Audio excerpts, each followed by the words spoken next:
All right, so partly how scientists figure out what organisms are what species is they'll also use something called a dichotomous key to figure out the genus and species of an organism.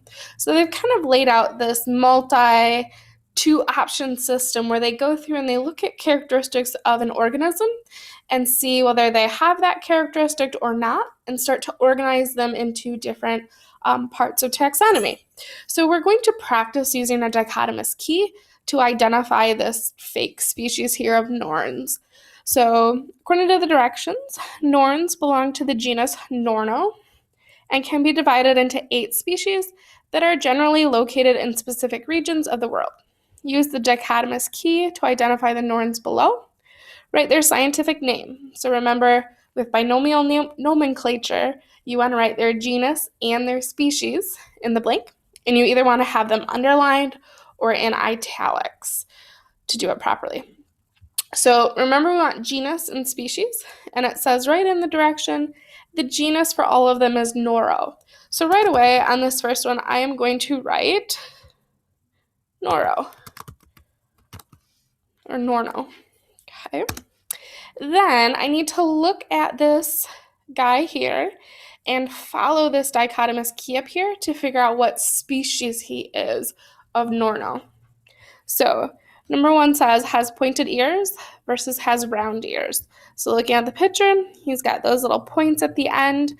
So that means I need to go to number 3. Number 3 says the ears are pointed upwards or the ears are pointed downwards. So his kind of point up, whereas like this guy, he points down. So they are pointed upwards. So I'm going to go to number 5.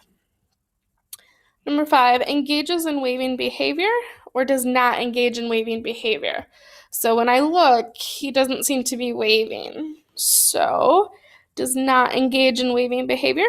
So I'm going to go to number 6. Has hair on his head or has no hair on his head, may have ear tufts. So I can see that it looks like blonde hair or something coming down. He's got hair on his head. So in this case, I've hit the end. It doesn't tell me to go anywhere. It tells me that his scientific name is going to be Norno beverlis. And remember, with binomial nomenclature, you want to put it in italics or underlined. So either way, I don't mind. But make sure that you have both a genus and a species. Oops, and I made a mistake.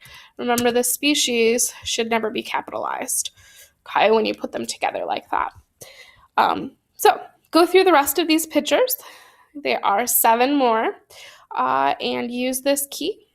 My one hint is there is only one example of each.